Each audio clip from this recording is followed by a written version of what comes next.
Meenakshi Natarajan Rajya Sabha nomination తిరస్కరణపై CEC Gyanesh Kumar కీలక వ్యాఖ్యలు చేశారు.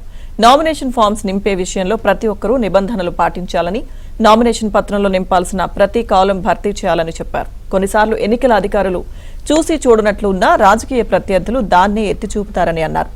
ప్రత్యర్థులు ఫిర్యాదు చేయకపోతే పరిస్థితి మరోలా ఉండేదేమోనని సీఈసీ జ్ఞానేష్ కుమార్ అన్నారు.